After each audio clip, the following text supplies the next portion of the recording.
Nous allons commencer Masechet Yevamot, Daf Bet. La Masechet Yevamot, comme son nom l'indique, nous parle du Yiboum. Yiboum, qu'on traduit en français le Lévira, le Lévir et le beau-frère. C'est l'obligation de la Torah lorsqu'un homme marié meurt sans enfant. Le frère de cet homme a la mitzvah d'épouser sa belle-sœur, la femme du défunt, et ainsi de donner une descendance à son frère qui est décédé. C'est la mitzvah de Yiboum, le Lévira. Dans le cas où le beau-frère ne veut pas accomplir cette mitzvah de Yiboum, il devra procéder alors à la mitzvah de Chalitza, c'est-à-dire de déchausser. La femme devra déchausser la chaussure, la sandale de son beau-frère. Elle devra cracher et dire « Ainsi on fera à celui qui n'a pas voulu donner de descendance à son frère ». La raison de cette mitzvah, la mitzvah de Yiboum, est rapportée dans les Rishonim. Le Chinour essaye de donner une explication al Pipshat. Et le Chinour nous dit que lorsqu'un homme meurt sans enfant, il n'a pas laissé dans ce monde aucun souvenir, c'est-à-dire aucun remplaçant qui pourra continuer sa avodat Hashem, son service divin.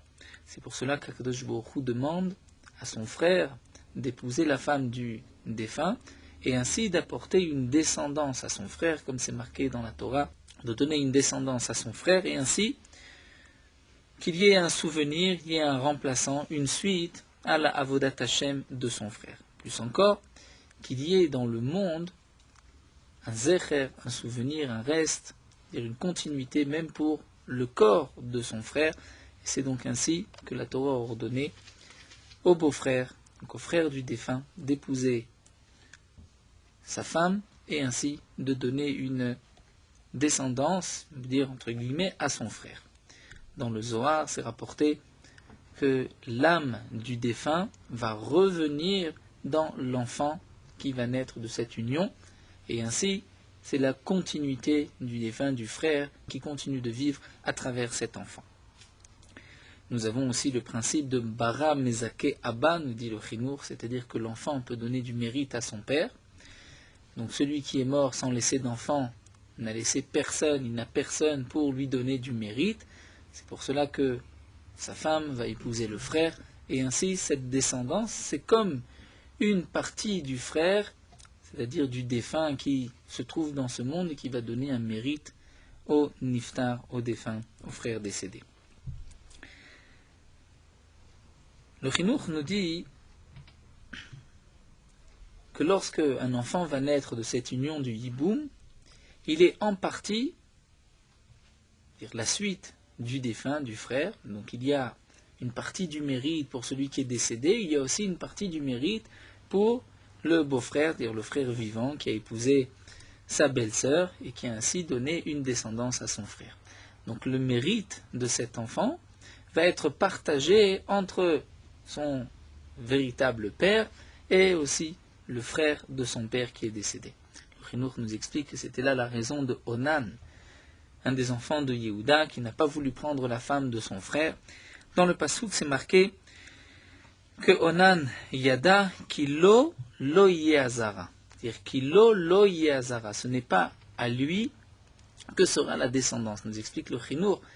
Il savait, il a compris que sa descendance ne sera pas seulement pour lui, il n'aura qu'une partie du mérite de cet enfant. Et ça, Onan refusait de ne recevoir qu'une partie. C'est pour cela qu'il a fauté en prenant la femme de son frère, puisqu'il ne voulait pas donner un mérite à son frère. Nous devons aussi expliquer la mitzvah de Chalitza. Quelle est l'idée, l'intention de la Torah? Que la femme, donc lorsque le beau-frère ne veut pas faire le Yiboum, la femme va devoir le déchausser, lui enlever sa chaussure, cracher. Alors le Chinour nous explique aussi par la mitzvah du Yiboum, cette femme, d'une certaine manière, était maintenant, si on peut dire, destinée à, entre guillemets, servir son nouveau mari, qui est à la place de son frère, et lui ne veut pas. Donc la Torah a demandé à cette femme de déchausser son beau-frère, c'est une marque de servitude d'enlever la chaussure de son maître. Comme si Torah vient montrer cette femme était prête à servir, entre guillemets, son nouveau mari, et lui ne veut pas. Il refuse, et c'est pour cela qu'elle va cracher devant lui, puisqu'on ne crache pas devant une personne qu'on honore, une personne à qui on doit du respect. Cracher devant lui, c'est montrer, étant donné qu'il ne veut pas que je sois sa femme, que je lui serve, eh bien, je crache, il m'est étranger, et ainsi, la femme est permise à tout homme. Donc, tant qu'une femme qui attend le yiboum n'a pas reçu de khalitsa, elle est interdite à tout homme. Donc, il y a une obligation de yiboum, elle est retenue par le yiboum, c'est ce qu'on va appeler la zika du yiboum, elle est retenue par le frère vivant, elle a une obligation de se marier avec lui. Si un homme meurt sans laisser d'enfant et qu'il n'a pas de frère, à ce moment-là, il n'y a pas de mitzvah de yiboum, et sa femme peut se marier avec quiconque, avec qui elle voudra. Dans le cas où il a laissé un frère, elle a l'obligation de se tourner d'abord vers le frère ou un des frères. Nous verrons que la mitzvah, c'est le plus grand des frères, mais tout frère, même un plus petit, peut faire la mitzvah du yiboum. Tant qu'elle est retenue par le yiboum, qu'il n'y a pas eu de khalitsa, elle est interdite à tout homme.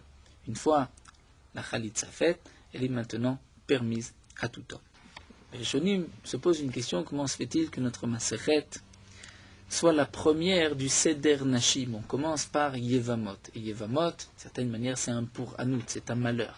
Un homme est mort. Pourquoi commencer Seder Nashim avec un homme qui meurt? Pourquoi ne pas parler d'abord de Ktubot, de Kiddushin, de mariage? Pourquoi tout de suite on commence par un décès? C'est la question du Tosfot Shanim ici, qui va donner plusieurs réponses. Tout d'abord, le Tosfot Shanim nous dit, comme la Gemara le rapporte dans Masechet Shabbat, du pasuk Vaya emunat itecha chosen yeshuot, on voit que juste après le Seder Moed vient le Seder Nashim, et le Seder Moed se termine par, d'après certains Rishonim, par Masechet Moed Katan. Nous terminons par Masechet Chagiga, mais d'après certains Rishonim, c'est Masechet Moed Katan qui clôturait Seder Moed. Et Masechet Moed Katan termine aussi par les dinim de Avelut, de deuil, donc de Pouranout, de malheur. Et nous avons une règle qu'on est Masmir pour Anuta, les Poranuta. Mais un malheur avec un autre. Donc c'est pour cela que le Tana commence par Masechet Yevamot, qui est aussi un malheur. Ou encore, nous explique le Tosfot Shanim, c'est que le Tana va nous enseigner quelles sont les femmes permises, quelles sont les femmes interdites, et ensuite il va continuer dans les dynimes de Ktuba, les dynimes de mariage. Il faut d'abord savoir avec qui on peut se marier. Une troisième réponse que nous donne le Tosfot Shanim, c'est que la première mitzvah concernant les femmes que nous trouvons dans la Torah, c'est la mitzvah du Yiboum à propos de Tamar et de Yehuda. C'est donc pour cela que le Tana commence par Masechet Yevamot, la mitzvah du Yiboum. Le Rambam lui donne une explication différente, lui explique que la mitzvah de Yiboum, c'est une mitzvah obligatoire, alors que de se marier, c'est vrai que c'est une mitzvah de la Torah, mais on ne force personne à se marier.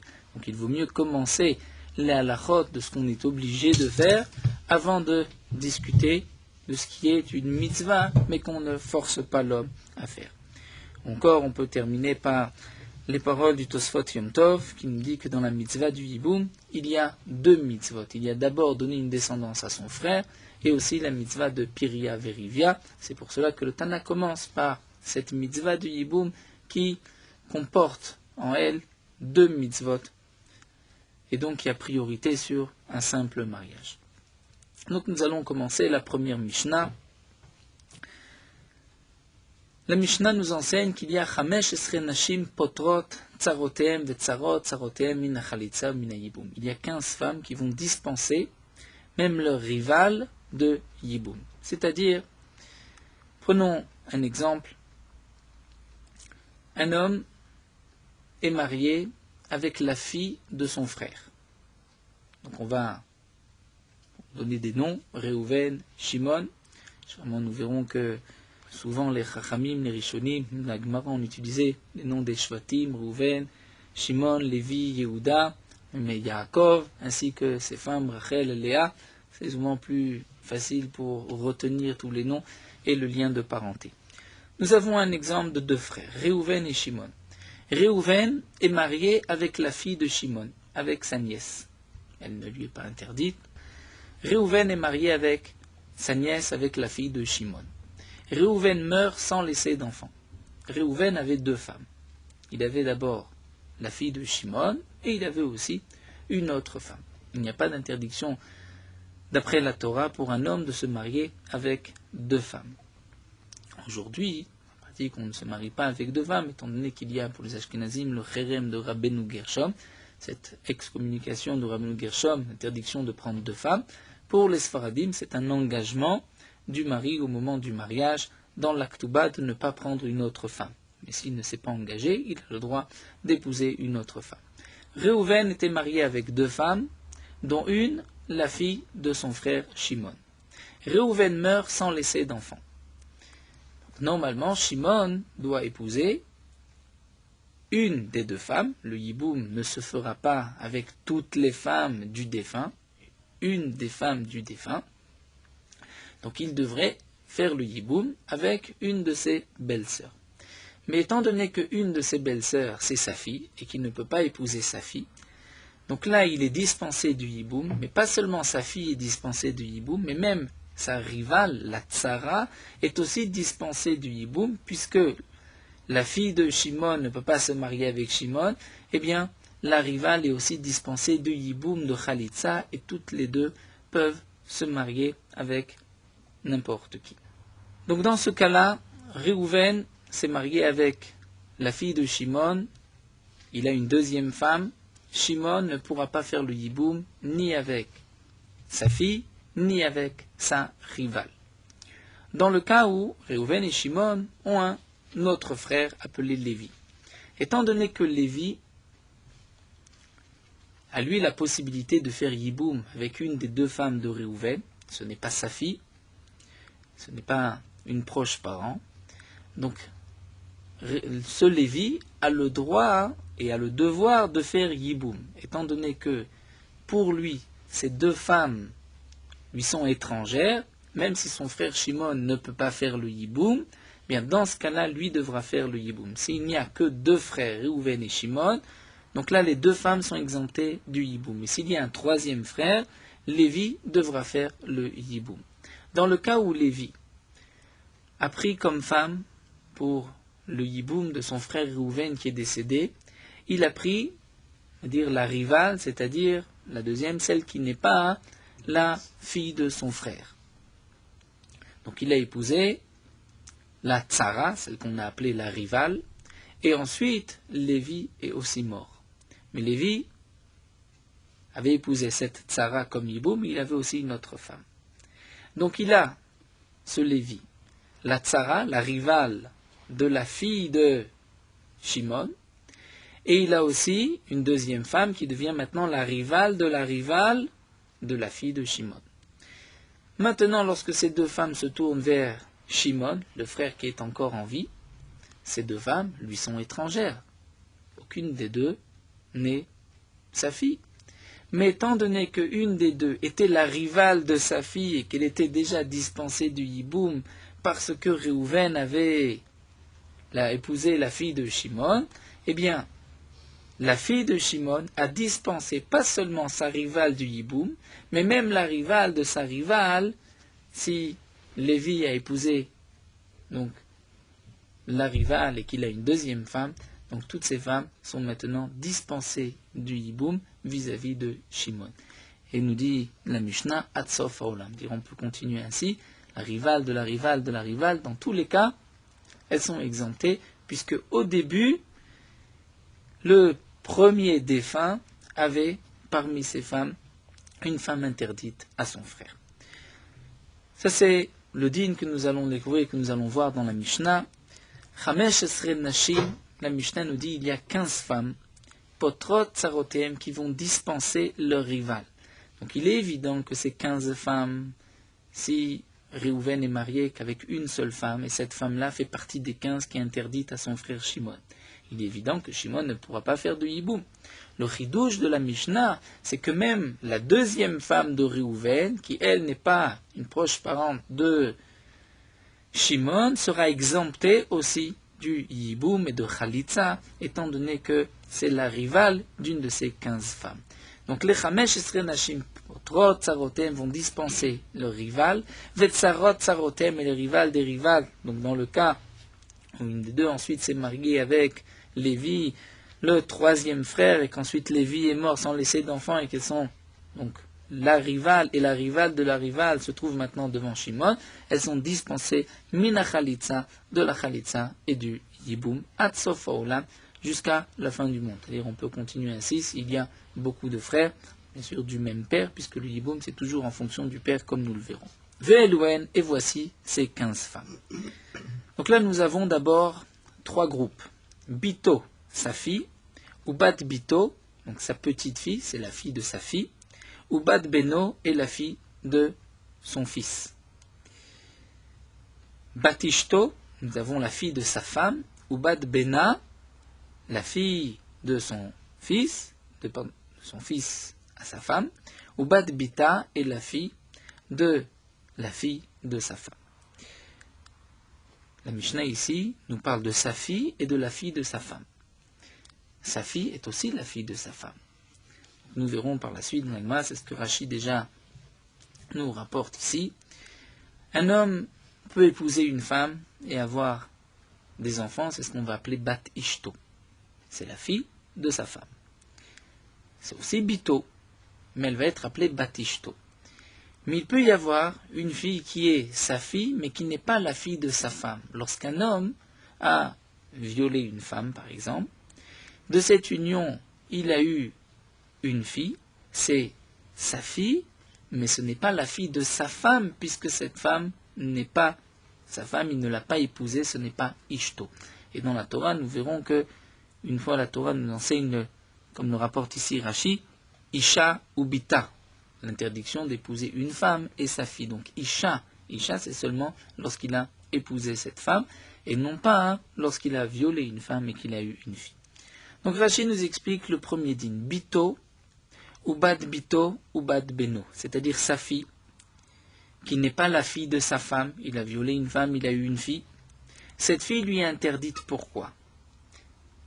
On la prend d'un pasouk, bien sûr, mais c'est dans l'idée suivante, c'est qu'un homme n'a pas le droit d'épouser des relations avec une femme et sa fille. Donc puisqu'il a une relation avec sa Anoussa, la femme qu'il a violée, il ne peut pas prendre sa fille. Il ne peut pas prendre non plus Bat Bito, la fille de sa fille, puisque la Torah, lorsqu'elle interdit l'union avec une femme et sa fille, ce n'est pas seulement sa fille, c'est même la petite fille de cette femme. C'est ce qui est marqué ou Bat Beno, Bat Bito ou Bat Beno. Soit la fille de sa fille ou la fille de son fils qu'il a eu avec cette femme qu'il a violée. Il a une interdiction étant donné que c'est sa femme et sa fille ou sa petite fille. Nous verrons que nous la prenons de Psukim. La Torah nous dit Ervat, Isha ou Bita lotegale. On n'a pas le droit de nous aller d'avoir de relation avec une femme et sa fille. Nous avons maintenant Batishto, la fille de sa femme. Même si ce n'est pas sa fille, à plus forte raison si c'est sa fille. Donc Batishto lui est interdite. Pourquoi? Étant donné qu'il a épousé une femme, Ishto, la fille lui aussi est interdite, puisque la Torah interdit de prendre la mère et la fille. Mais ainsi, Bat Bena ou Bat Beta, la fille de son fils à sa femme, que ce soit son fils ou que ce ne soit pas son fils, le fils de sa femme, ou Bat Bita est la fille de sa femme. Donc là aussi, nous avons un groupe de 3 où l'interdiction est la même Isha ou Bita. On continue avec un autre groupe de 3, Chamoto, sa belle-mère. Sa belle-mère lui est interdite, pourquoi? Puisqu'il a épousé la fille de sa belle-mère. Donc c'est Isha ou Bita. Isha ou Bita, ça peut être la belle-mère et sa fille. Même s'il a d'abord épousé la fille, Bita, la Torah interdit Bita avec Isha, c'est-à-dire Bita et la mère, puisque sinon il va avoir et Isha ou Bita. Donc Chamoto, sa belle-mère, Ve'em Chamoto, est la mère de sa belle-mère. Elle est interdite puisque c'est la grand-mère de sa femme, Ve'em Chamiv, et la mère de son beau-père, elle est aussi interdite puisque c'est la grand-mère de sa femme et c'est donc Isha ou Bita, une femme et sa fille. Ces 9 cas que nous avons vus ici sont des harayot qui sont punis par la peine de mort srefa du Bédin. Nous verrons par la suite, nous avons besoin de cette information pour comprendre par la suite dans la Gemara. Donc les 9 premiers cas, il y a une punition de srefa, et le Bédin doit, entre guillemets, brûler celui qui transgresse une de ces interdictions. Donc les 9 premiers cas qui sont rapportés font partie des 15 femmes interdites, dans le cas donc où un homme, Réhouven, a épousé la fille de son frère Shimon, ou la petite fille de son frère Shimon, ou la belle-mère de son frère Shimon, le din sera le même, qu'il n'y a pas de yiboum, ni pour cette femme, ni pour la rivale, ni la rivale de la rivale. La Mishnah continue, nous avons Achoto Meimo, sa sœur Meimo, si c'est la sœur de la même mère. Pourquoi on parle du cas de la sœur du côté de sa mère? Étant donné que là nous avons une question de yiboum. Donc Réhouven et Shimon sont frères du même père, puisque le yiboum doit être du même père. Réhouven a épousé la sœur de Shimon, mais la sœur de Shimon c'est aussi sa sœur. Donc on doit dire qu'il a épousé la demi-sœur de Shimon, parce que sinon c'est aussi sa sœur, il ne peut pas l'épouser. Donc c'est Achoto Meimo. S'il a épousé la sœur, donc Achoto de Shimon, Meimo de la mère de Shimon, donc Réhouven et Shimon ne sont pas nés de la même mère, la sœur, la demi-sœur de Shimon n'est pas la demi-sœur, n'est pas la sœur de Réhouven, c'est pour cela que Réhouven a pu l'épouser lorsque Réhouven est mort. Achoto Meimo vient maintenant devant Shimon, et Shimon est exempté du hiboum de cette femme-là et aussi de sa rivale. Ve'achotimo, ou la sœur de sa mère. Dans le même cas, Réhouven a épousé la sœur de la mère de Shimon. Ve'achot ishto, ou la sœur de sa femme. C'est-à-dire que Réhouven a épousé la sœur de la femme de Shimon. Lorsque Réhouven meurt, Shimon ne peut pas prendre cette femme en yiboum puisque c'est la sœur de sa femme. Ve'eshet achiv meimo, et nous avons Eshet achiv, la femme de son frère Meimo, c'est-à-dire de son demi-frère. Si Réhouven épouse la femme du demi-frère de Shimon, bien sûr une fois que ce demi-frère de Shimon est décédé, il épouse sa femme, Réhouven meurt, Shimon ne peut pas prendre cette femme en yiboum, étant donné que c'est la femme de son frère.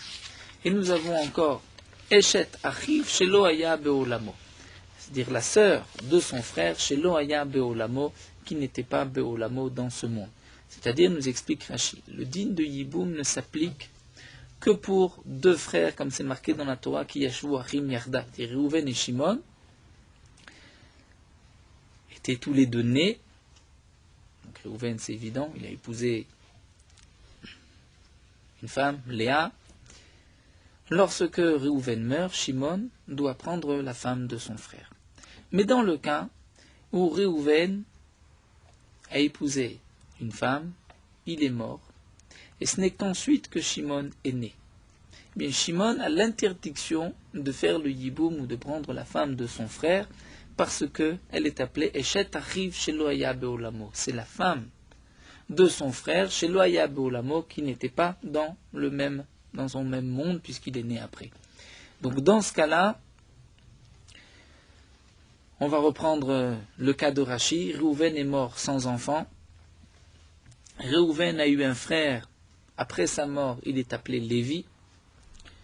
Shimon va faire le yiboum avec la femme de Réhouven, puisque Shimon était déjà né. Il a la possibilité de faire yiboum. Shimon avait une deuxième femme.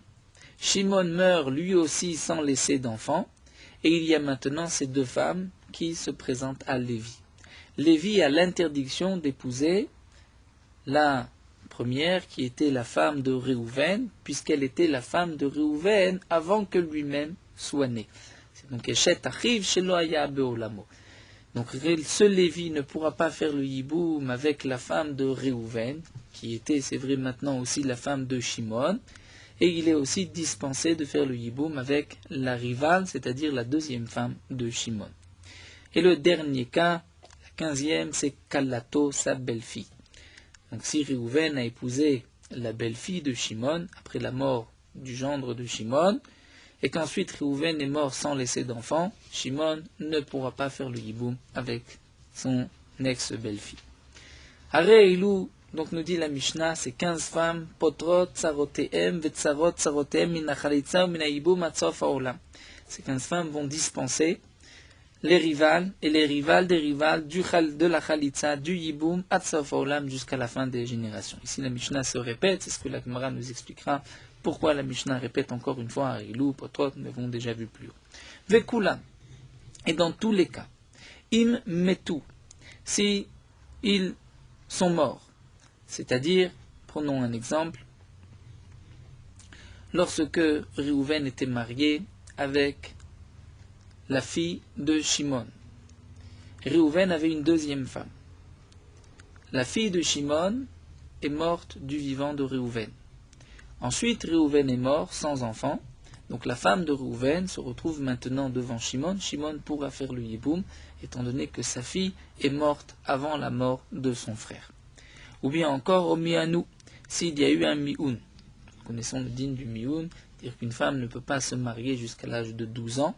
Jusqu'à l'âge de 12 ans, elle n'a pas la possibilité de recevoir elle-même ses kiddushin. Mais le père peut marier sa fille avant l'âge de 12 ans, c'est lui-même qui recevra les kiddushin. Dans le cas où une orpheline de père veut se marier avant l'âge de 12 ans, les Chachamim ont permis à la mère ou au frère de recevoir les kiddushin, de marier, contracter un mariage qui ne sera que midérabanan, et par la suite, à l'âge de 12 ans, cette jeune fille a la possibilité de refuser le mariage, et elle pourra sortir même sans guette, comme s'il n'y avait pas eu de mariage, aucune union. Donc dans le cas aussi, où Réhouven a épousé la fille de son frère Shimon, comment est-ce possible qu'il y ait mioun alors que Shimon est encore vivant, puisqu'on parle, est-ce que Shimon peut faire le yiboum avec la rivale de sa fille? Alors Rachid nous explique, c'est aussi un cas particulier, où son père, donc Shimon, a marié sa fille avant l'âge de 12 ans, il l'a mariée à, on va l'appeler David. Ce David a divorcé de sa femme. Cette fille, la fille de Shimon, est maintenant Ktana, elle a toujours moins de 12 ans, mais son père ne pourra plus la remarier étant donné qu'elle a été mariée une fois et divorcée, elle sort du Réchout du père.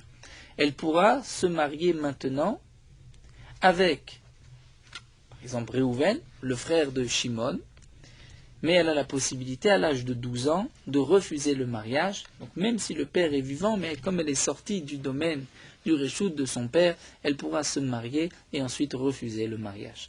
Donc on a un exemple où Réhouven épouse cette fille, qui a moins de 12 ans, qui était déjà mariée et divorcée. C'est la fille de Shimon, la fille de son frère. Réhouven a une deuxième femme. Cette fille, cette petite fille, qui est la fille de son frère, refuse à l'âge de 12 ans le mariage. Donc elle sort, elle n'est plus la femme de Réhouven. Juste après, Réhouven meurt sans laisser d'enfant. Bien la rivale de cette fille, de la fille de Shimon, pourra maintenant faire le yiboum avec Shimon, étant donné que la fille de Shimon avait déjà refusé le mariage auparavant. Ça, c'est le din de Mianou. On est dit Gershou. Gershou, c'est plus simple. Lorsque Réhouven était marié avec la fille de Shimon avec une autre femme, il divorce de la fille de Shimon, ensuite il meurt sans laisser d'enfant, Shimon pourra faire le yiboum avec la femme de Réhouven. Oshenimtseu Ailonit, ou dans le cas où il s'avère que la fille de Shimon était stérile, Ailonit, nous avons exactement le statut d'une femme Ailonit, donc c'est sûr qu'elle ne pouvait pas avoir d'enfant, donc le mariage était aussi ainsi annulé, les mafria, puisqu'il ne voulait pas se marier avec une Eilonite, c'est ce qu'on appelle Mekartaout, il s'est trompé. Et donc elle n'était pas la femme de son frère, même si Réhouven avait épousé la fille de Shimon, elle n'est pas considérée comme sa femme. Digne de Naïlonite, ce n'est que lorsque la fille grandit, à partir d'un certain âge, on lui donne le statut de Haïlonite, donc le mariage est annulé rétroactivement, si c'est ainsi lorsque Réhouven meurt. Ensuite, sans laisser d'enfant, Shimon pourra faire le hiboum avec la deuxième femme de Réhouven. Dans ce cas-là, tsarotéen, donc les rivales mutarot sont permises. Mais la Mishnah termine, Viata yachol loma bechamato, ou be'em chamoto, ou be'em chamiv, shinimtsua ilonit o shemianu. Et dans la Mishnah, nous avions 15 cas. Parmi ces 15, nous avons la belle-mère, donc la belle-mère de Shimon, ou la mère de la belle-mère de Shimon, ou la mère du beau-père de Shimon.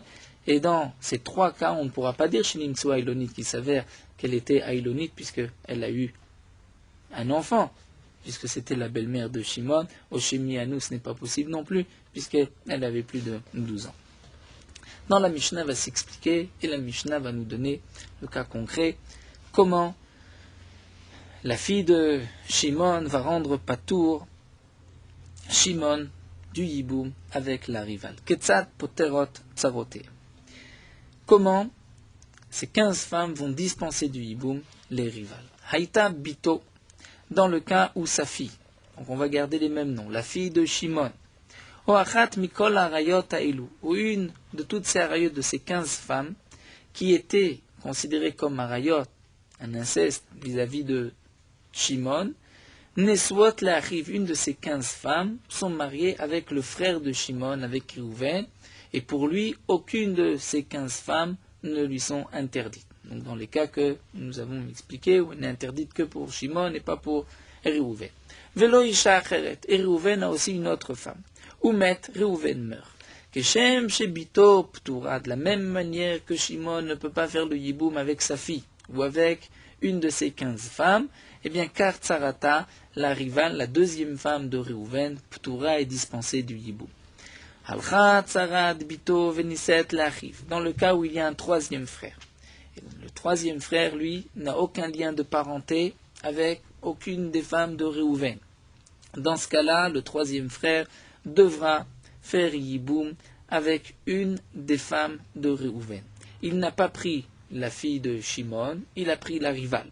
Alcha Tsarat bito, la rivale de la fille de Shimon, a été Veniset l'Achiv Esheni et s'est marié avec le deuxième frère de Réhouven, c'est-à-dire le troisième frère, avec Lévi.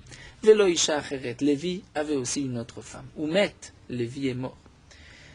Dans ces 2 femmes, une est la rivale de la fille de Shimon, la seconde est la rivale de la fille de Shimon. Lévi est mort. Elles se présentent toutes les deux à Shimon, Keshem Shetzarat Bito Ptura, de la même manière que la rivale de sa fille est dispensée du hiboum, car Tsarat Tsarata Ptura, de même la rivale de la rivale est dispensée du hiboum, Aflouen Mea, même s'il y en a 100. Ketzad Immetu, comment? Nous avons donné un cas auparavant, Immetu, si de ces 15 arayot sont mortes, Tsarotem Mutarot, les rivales sont permises, c'est dans le cas où Haïta Bito, ou Achat Mikol arayot Ailu Neswot Leachiv. Dans le cas où la fille de Shimon, ou une de ces 15 femmes était mariée au frère de Shimon, Réhouven, Velo Isha Acheret, et Réhouven avait une deuxième femme. Meta Bito, d'abord la fille de Shimon, est morte. Onid Garsha, où Réhouven a divorcé de la fille de Shimon. Vachar Karmet arrive, et ensuite Réhouven, le frère de Shimon, est mort. Lorsque Réhouven est mort, il n'était plus marié avec la fille de Shimon. Donc la rivale de la fille de Shimon n'était plus à ce moment-là sa rivale, et donc Tsarata Muteret, la rivale, est permise à Shimon. Toute femme qui a la possibilité de faire mi'un, c'est-à-dire de refuser un mariage, lorsqu'une jeune fille a été mariée avant l'âge de 12 ans, elle a la possibilité de faire le mi'un. Elle n'a pas fait le mi'un. Prenons un exemple. Dans le cas où la fille de Shimon était mariée à Réhouven et elle avait moins de 12 ans, et Shimon l'avait déjà mariée auparavant et elle avait été divorcée. Donc le mariage que la fille de Shimon a contracté maintenant avec Réhouven, avant l'âge de 12 ans, ce n'est qu'un mariage midirabanan, et la fille de Shimon pouvait à l'âge de 12 ans refuser. Lorsque Réhouven l'a épousée, il avait une deuxième femme. Donc il a la fille de son frère, qui a moins de 12 ans, qui peut encore refuser le mariage, et il a une deuxième femme. Réhouven meurt sans laisser d'enfant. Cette fille n'a pas eu encore le temps de refuser le mariage, mais elle avait la possibilité de refuser le mariage. Eh bien, la Mishnah nous dit, toutes celles, à Yechola les mains, dire toute une de ces 15 femmes, on a vu que 3, on ne pouvait pas dire le mioun, donc une des 12 femmes, qui avait la possibilité de faire le mioun, velomiana, et qui n'a pas fait de mioun, tsarata choletzet velomitiabim. La rivale a maintenant l'obligation de faire la chalitza, mais pas le yiboum. C'est-à-dire, il y a quand même un mariage midirabanan. Minatora, on considère que la fille de Shimon n'est pas mariée avec Réhouven, puisqu'elle ne peut pas elle-même recevoir des kiddushin, se marier. Son père n'a plus cette possibilité, puisqu'il avait déjà marié sa fille et qu'elle avait été divorcée. C'est un mariage midirabanan. Donc les chachamim, qui considèrent maintenant que la rivale est interdite à Shimon, c'est vrai qu'elle est interdite, mais elle ne pourra pas se marier avec n'importe qui. Elle devra d'abord faire Khalitsa, parce que Minatora, elle devrait faire Yiboum. Donc les Chachamim vont lui interdire de faire Yiboum, puisqu'après tout, c'est la rivale de la fille de Shimon, mais elle devra faire Khalitsa avant de se marier avec quelqu'un d'autre. Merot Halakha Daf Bet. Dans ma Masechet Yevamot, nous étudierons d'abord les halachot de Yiboum et de Khalitsa, et ensuite nous reprendrons la partie du Orach Chaim, le début du Shulchan Aruch, Hanagat Adam Baboker, comment on se lève, Netilat Yadaim, Sher Yatzar, et ensuite Tzitzit, Tfilin, et encore d'autres halachot. Comme nous le verrons, Bezrat Hashem, dans Masechet Yevamot, un homme qui meurt et qui n'a pas laissé de descendance, la Torah donne la mitzvah à son frère, le frère du même père, même s'ils ne sont pas de la même mère, mais à condition qu'ils soient du même père, de prendre la femme du défunt de son frère, et c'est la mitzvah du Yiboum. Le frère du défunt est appelé le Yabam, et la femme du défunt est appelée la Yebama. La raison du Yiboum est rapportée dans le Sefer HaChinur, puisque le Shoresh HaMitzvah, lorsqu'une femme se marie avec un homme, elle fait partie de son corps, c'est comme un membre de son corps, comme nous le voyons à propos de Adam Arishon, qu'Akadosh Baruch Hu a pris une partie de lui et a créé sa femme. Donc un homme qui meurt sans laisser d'enfant, il n'a plus de souvenir sur terre si ce n'est sa femme avec qui il avait formé, on peut dire, un seul corps. Et donc Akadosh Baruch Hu a demandé, c'était un chesed, une bonté d'Akadosh Baruch Hu, d'exiger aux frères de laisser une descendance au défunt, à son frère, puisque le frère est aussi comme une partie de sa chair, c'est un proche parent, afin que l'enfant qui naisse par la suite prenne la place du défunt, puisse servir à Kadosh Baruch Hu à sa place, et ainsi la neshama du défunt aura droit au Olam Haba, au Olam HaNeshamot, comme le principe connu de Bara Mezake Abba, que l'enfant peut donner des mérites au père, là aussi sera le neveu, puisque c'est le fils de son frère, mais donnera des mérites au défunt. Et donc c'est pour cela que les Chachamim m'ont dit que tant que le défunt a laissé une descendance, que ce soit un garçon, une fille ou des petits-enfants, même un mamzer ou une mamzeret, il n'y a pas d'obligation de yiboum, puisque le principe est le suivant, de garder son nom dans ce monde-ci. Donc s'il a une descendance, il y a déjà un souvenir en son nom, donc on n'a pas besoin d'accomplir la mitzvah de yiboum.